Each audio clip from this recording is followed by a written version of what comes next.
O Senhor esteja convosco. Proclamação do Evangelho de Jesus Cristo segundo Mateus.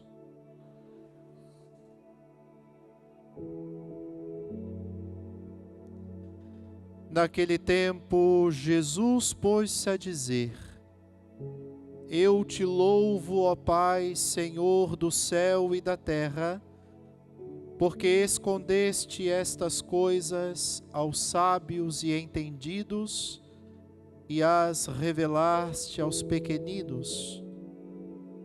Sim, Pai, porque assim foi do teu agrado.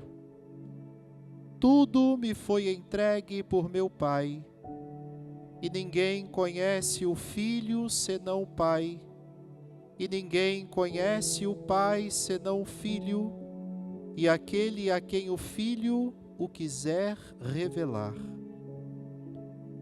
Vinde a mim todos vós que estáis cansados e fatigados sob o peso dos vossos fardos, e eu vos darei descanso. Tomai sobre vós o meu jugo e aprendei de mim, porque sou manso e humilde de coração, e vós encontrareis descanso. Pois o meu jugo é suave e o meu fardo é leve. Palavra da salvação. Podeis sentar, irmãos e irmãs.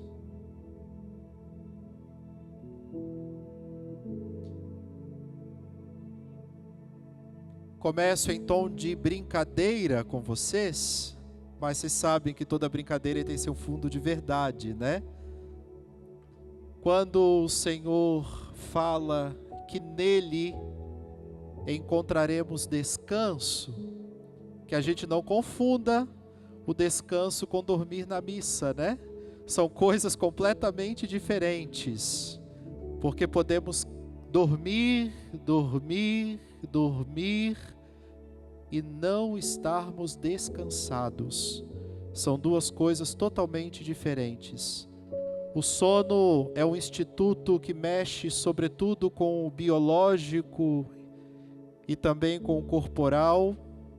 Claro que contribui para a saúde como um todo, mas o descanso, enquanto instituto bíblico, trata-se de alma.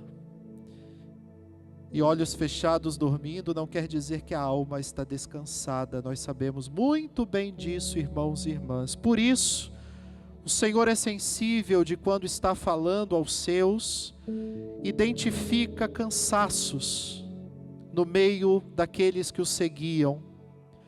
Cansaços que, dependendo da interpretação e da significação que davam, poderiam se tornar grandes obstáculos à evangelização, à missão e ao sentido da vida daquelas pessoas. Por isso o padre quer te perguntar aqui, só assim a título de confirmação, porque a resposta praticamente eu já sei. Quem aqui está vivendo ou já viveu cansaço na vida? Seja ele de qual tipo for, levanta a mão. Muito bom. Eu dizia na Santa Luzia que alguns também não levantaram a mão e eu via por dois motivos deveria ser, né? Um é que não liga para nada mesmo, tudo tá bom.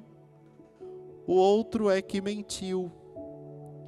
Porque o cansaço, ele faz parte da natureza humana. Nós não temos como fugir dele, porque ele também é resultado da nossa imperfeição. Se fôssemos perfeitos, saberíamos dosar tudo o que fazemos na vida de maneira equilibrada. Nós saberíamos, inclusive, dispor energia na quantidade certa para as coisas devidas de maneira correta. Saberíamos nos preocupar sem exagero e sem negligência.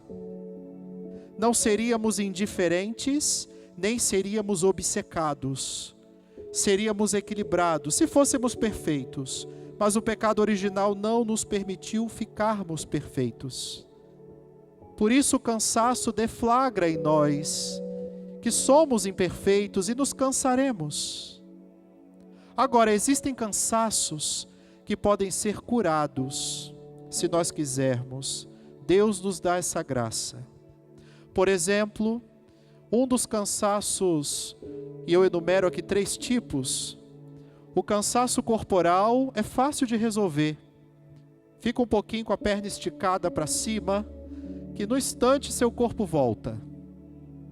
O cansaço mental já complica mais um pouquinho, porque dependendo de como nós somos, nosso temperamento, aquilo que valorizamos na vida, as nossas prioridades, a nossa mente não para, não desliga tão facilmente, não.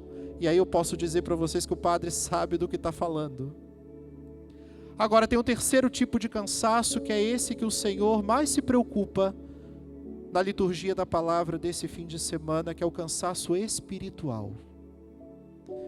O cansaço espiritual, ele é possível de acontecer ao ser humano que, sobretudo, vive exatamente de uma maneira diferente daquela para a qual foi criado. Quando as escolhas para a sua vida, para a sua vivência, para a sua experiência, quando as suas tomadas de decisões abandonam por completo, por exemplo, o Evangelho de Jesus. Quando não observa aquilo que o Senhor pede que observemos de maneira correta, isso provoca cansaço. É como se nós estivéssemos num caminho e de repente escolhêssemos um atalho que nos fizesse desviar do sentido que devemos seguir para atingir a chegada. O cansaço vem por causa do caminho errado que tomamos, porque nós vamos gastar energia caminhando pelo caminho errado, quilômetros na vida às vezes. Tem gente que consegue perceber que está indo errado nos primeiros metros, aí já para, já olha para trás e volta. Tem gente que caminha às vezes quase um século de erro, e aí coloca isso, transforma isso em quilômetros. E depois de caminhar quilômetros, de se cansar na vida de tudo, de se cansar da família, de se cansar do emprego, de se cansar da igreja, de se cansar de Deus, de se cansar de si mesmo, tem a graça de acordar e voltar. Aí imagina toda a quilometragem caminhada, tem que voltar para retomar o caminho de novo. O cansaço espiritual, de fato, é o mais complexo de todos, mas ao mesmo tempo é o que tem a solução mais explícita para nós.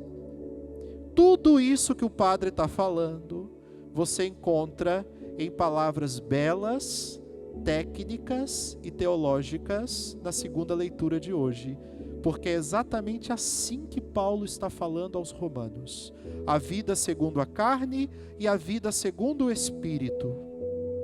Paulo não está aniquilando a carne, porque carne aqui significa também todas as vivências materiais que temos no mundo, não é só o nosso corpo, mas todo o contato com o mundo, com a criação que nós temos, é carne para Paulo.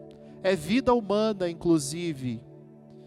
Só que Paulo diz que a vida da carne, para ser uma vida de qualidade, depende da vida do Espírito. Quem dá vida à carne é o Espírito.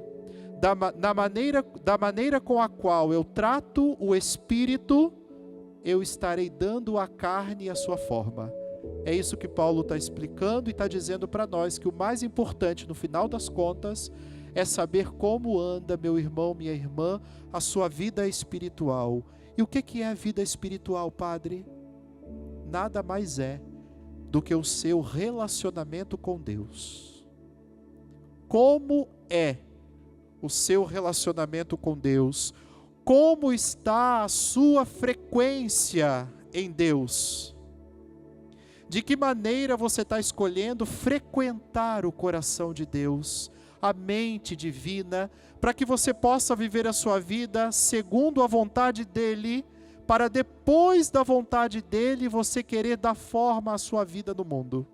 Não o contrário. Não pode ser o contrário. Eu não posso querer que a minha vida siga de uma maneira para depois consultar ao Espírito Santo o que Ele quer que eu faça, você vai estar cansado. Sempre vai estar cansado, porque estará percorrendo caminhos que te farão ter que voltar para começar de novo. Quando nós temos a possibilidade de começar da maneira certa, poupando energia e fôlego para gastar com as coisas certas e não gastá-las com coisas erradas. É interessante porque quando a gente percebe o que Zacarias está dizendo na primeira leitura, Zacarias é contemporâneo de Amós. Você que segue a liturgia todos os dias vai lembrar que nessa semana nós lemos o profeta Amós. Na primeira leitura, eles são contemporâneos históricos, estão vivendo e vendo a divisão dos reinos lá em Israel, vendo a iminência das invasões que vão acontecer, do povo assírio, babilônico logo depois, enfim. Mas Zacarias traz um consolo para o coração daquelas pessoas, dizendo que tudo aquilo que eles precisam vem por meio de uma pessoa, vem por meio de um rei. E o rei vai chegar montado num potro, numa cria de jumenta. Você deve estar lembrando quando que nós lemos isso no Evangelho, né? Você deve estar lembrando que nós celebramos isso no Domingo de Ramos, no início da Semana Santa. Acontece que, na maioria das vezes, nós até sabemos o que queremos e aonde queremos chegar. Só que, até chegar, nós usamos os métodos errados. Por exemplo, Israel queria a chegada do rei. Era o que Israel mais queria. Porém, a expectativa que Israel criou não foi a expectativa que Deus tinha para Israel. E é por isso que talvez que explica por que tantos judeus não reconheceram a Jesus como verdadeiro Messias e até hoje não é reconhecido por algumas religiões. Eles esperavam e criaram a expectativa de que o Messias seria quando na verdade Deus veio de outra maneira, com uma outra proposta muito maior. A proposta que Paulo bebeu, comprou, assumiu para a sua vida e escreveu hoje na segunda leitura. Enquanto Israel esperava um rei libertador da opressão política e econômica, Deus veio para salvar as almas em primeiro lugar. Porque salvando as almas, essas almas teriam uma consciência verdadeira, reta, sincera, para tomarem as decisões nos diversos setores da sua vida corretas. É de dentro para fora, percebem? A salvação acontece de dentro para fora. Primeiro a alma, depois o corpo.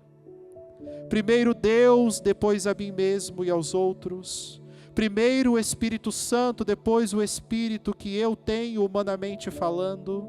Primeiro o desejo de Deus, depois o desejo humano. Primeiro o céu, depois as outras coisas e pessoas. O padre já disse aqui uma vez numa homilia que as coisas mais importantes da vida, as verdadeiramente importantes, não são essas que a gente faz de conta que são e chega no final das contas não são. Mas as coisas que são genuinamente importantes na nossa vida, na nossa existência, nós sempre encontraremos na mesma fonte. E é Deus. Não existem outras fontes de coisas importantes, das mais importantes. A família, a fonte é Deus. O amor, a fonte é Deus. O perdão, a fonte é Deus. O Espírito, a fonte é Deus. A graça, a vida, tudo fonte em Deus. Não tem porquê vivermos fatigados, patinando em fontes falhas, miseráveis, que somos e que são por aí afora. Que essa liturgia, meu irmão, minha irmã, desse 14º domingo do tempo comum, revigore a sua vontade de buscar a Deus em primeiro lugar sempre na sua vida. Invista, se esforce, melhore a sua relação com Deus, a sua vida espiritual sempre. Maria nos proteja junto a São José. Louvado seja nosso Senhor Jesus Cristo.